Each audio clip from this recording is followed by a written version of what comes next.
Welcome to AI radio.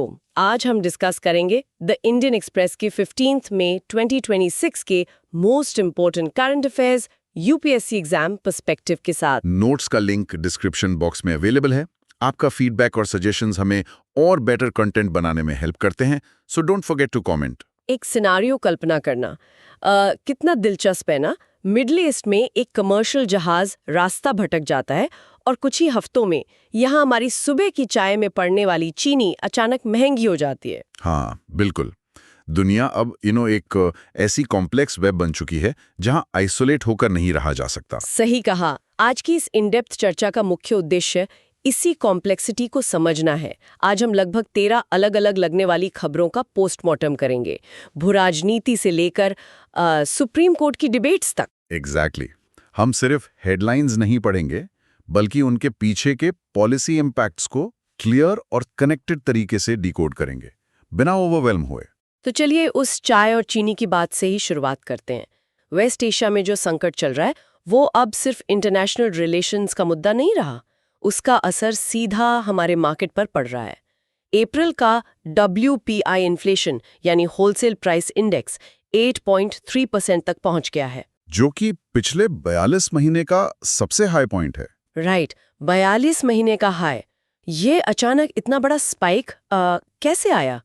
आम धारणा तो यही होती है कि डिमांड बढ़ी होगी, पर यहाँ मैकेनिज्म अलग है ना। मुद्दा डिमांड का नहीं है, बल्कि रास्ते का है। इसे इस तरह देखिए कि जब वेस्ट एशिया और रेड सी में कॉन्फ्लिक्ट बढ़ता है, तो ग्लोबल सप्लाई चेन के जो मेन मैरीटाइम हाईवेज हैं, वो ब्लॉक हो जाते हैं। ओह, तो शिप्स को अफ्रीका के केप ऑफ गुड होप का लंबा डिटूर लेना पड़ता होगा। बिल्कुल, लंबा डिटोर।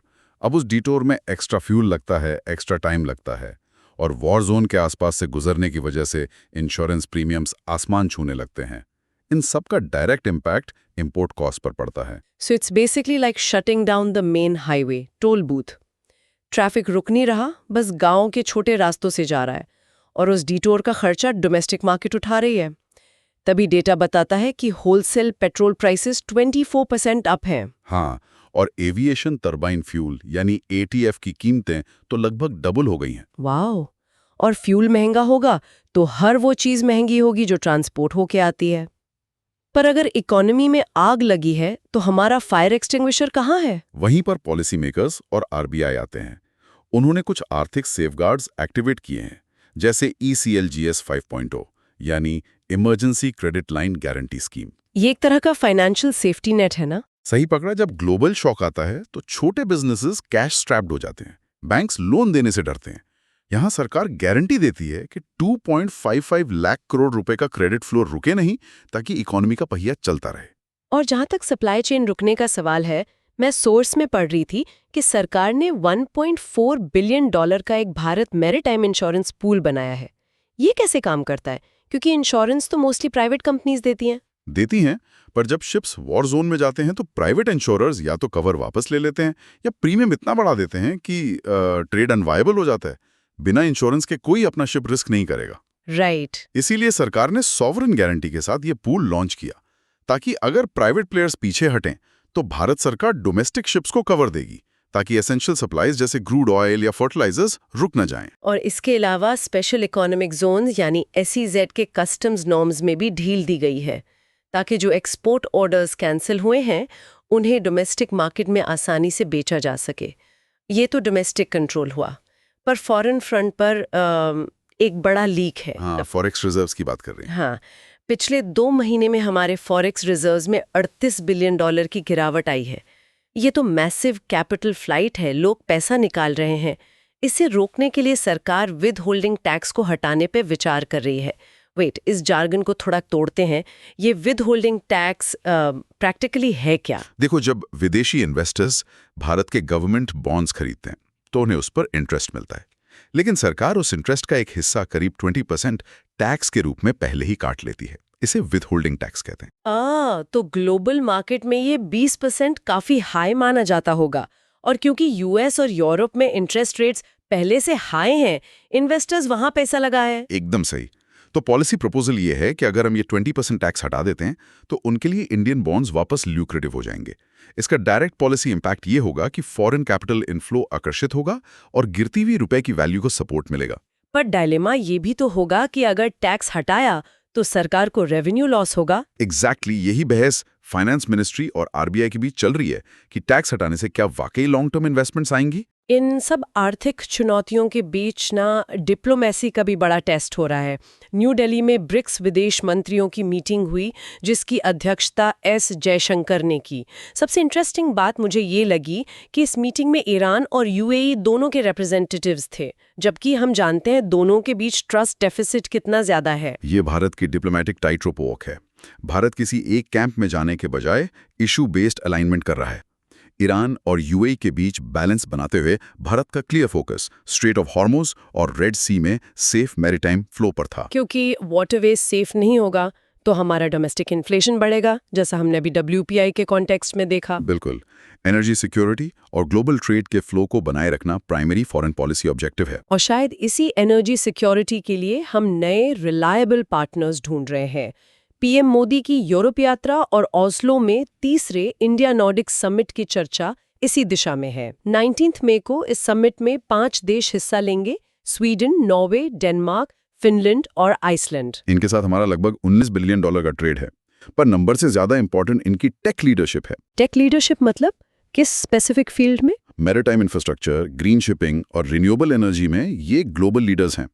जब फॉसिल फ्यूल्स और ट्रेडिशनल ट्रेड रूट्स दोनों रिस्क में हैं, तो नॉर्डिक देश एक परफेक्ट पॉलिसी पार्टनर बन जाते हैं।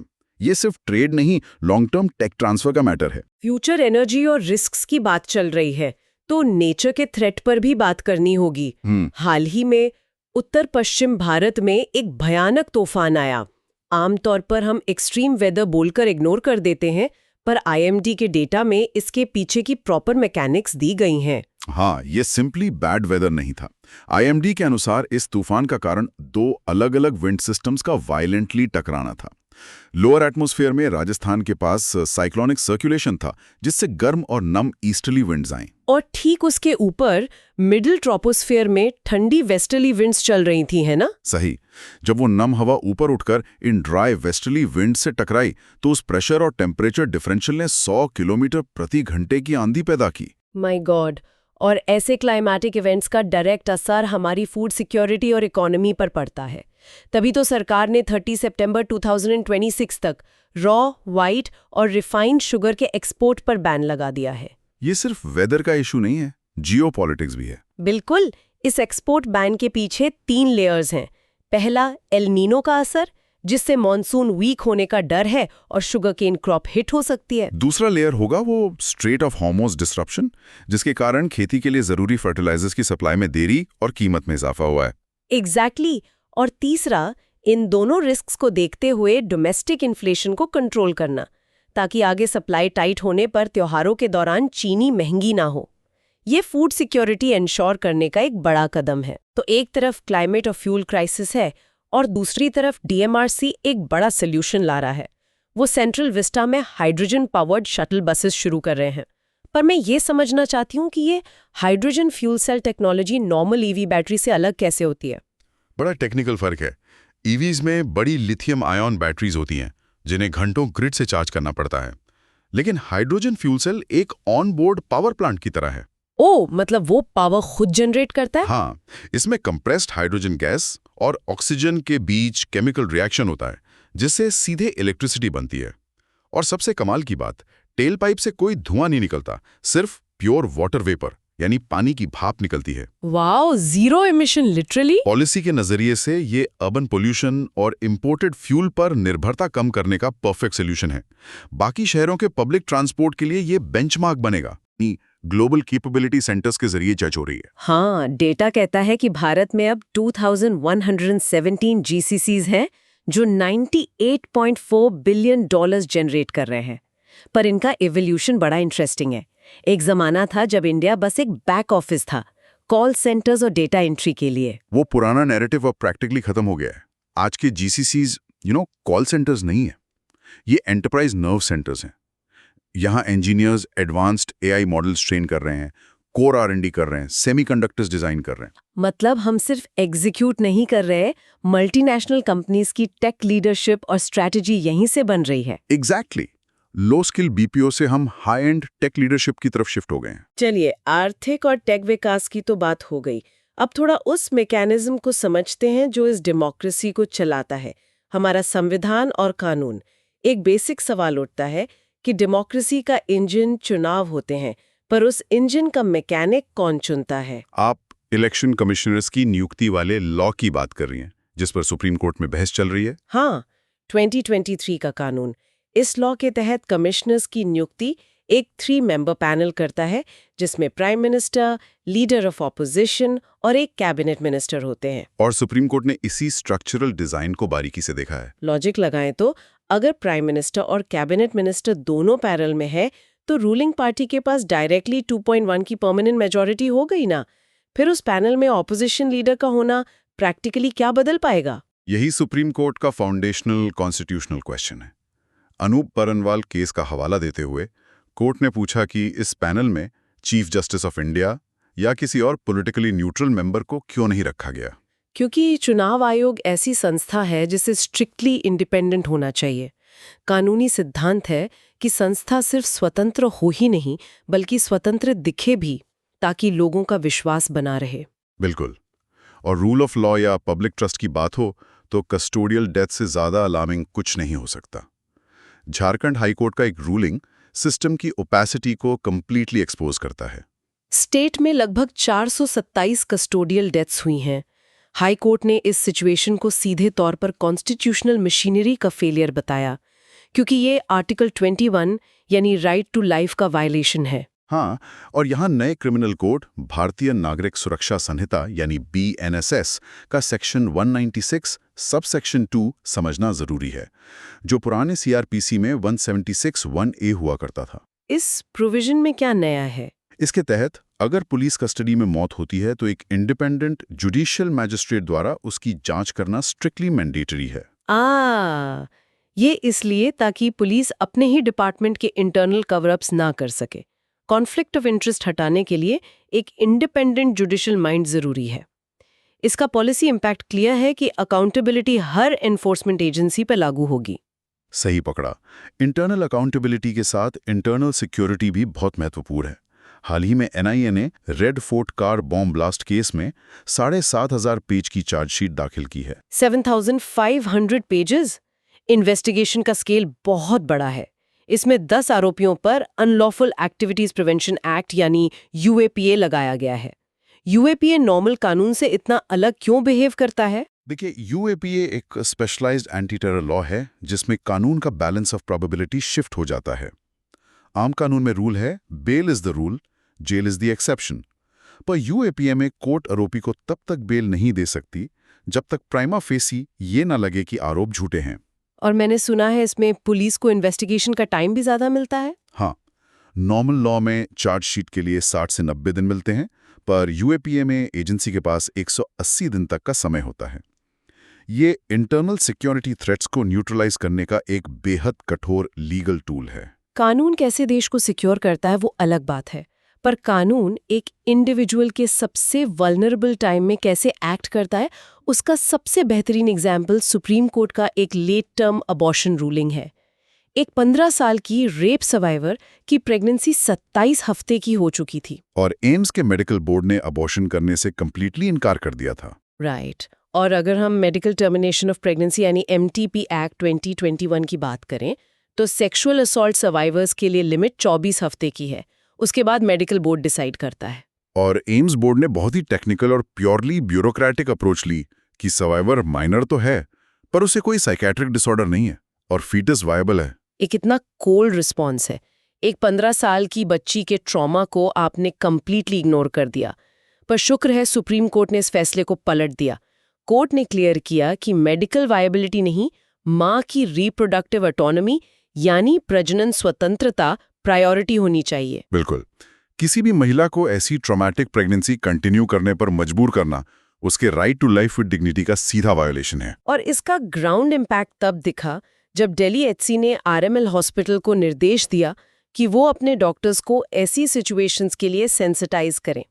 प्रोटोकॉल जरूरी है, पर ह्यूमन एम्पैथी को इग्नोर नहीं किया जा सकता। ये महिलाओं के अधिकारों में एक बहुत बड़ा हिस्टोरिकल शिफ्ट है। सच में आज की इस चर्चा में हमने जियोपॉलिटिक्स, क्लाइमेट, टेक और कानून के कितने इंटरसेक्टिंग पॉइंट्स देखे।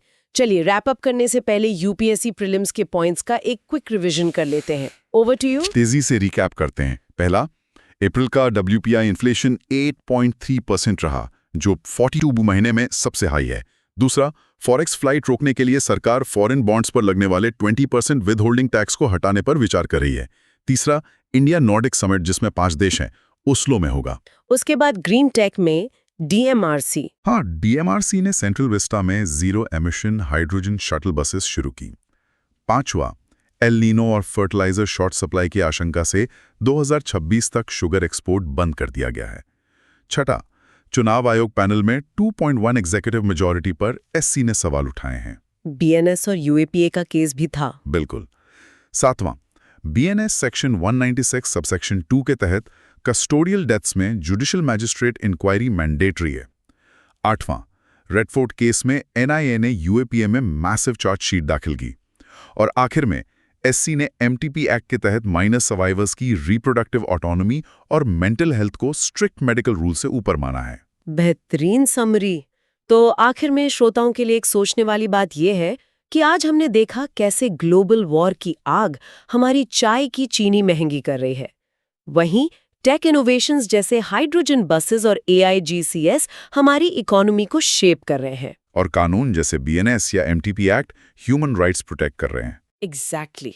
कल्पना कीजिए आज पब्लिक पॉलिसी और संविधान को ह्यूमन जजेस इंटरप्रेट करते हैं, पर क्या होगा जब इन GCCs में बनने वाले एडवांस्ड AI मॉडल्स कल हमारे लॉ मेकिंग प्रोसेस को गाइड करेंगे? अगर एक मशीन लर्निंग मॉडल को MTP जैसा सेंसिटिव मामला जज करना हो, तो क्या वो स्ट्रिक्टली मेडिकल प्रोटोकॉल फॉलो करेगा या रिप्रोडक्टिव ऑटोनॉमी और ट्रॉमा जैसी डीपली ह्यूमन फीलिंग्स को समझ पाएगा? ये सच में आगे चलकर रिसर्च करने वाला एक बहुत प्रोफाउंड सवाल है। बिल्कुल। श्रोताओं को खुद से इस इंटरकनेक्टेड विषय पर सोचना चाहिए और रिसर्च करना चाहिए। आज की इस डीप डाइव को यहीं खत्म करते हैं। इस दुनिया को समझने की यात्रा कल फिर जारी रहेगी। Keep exploring.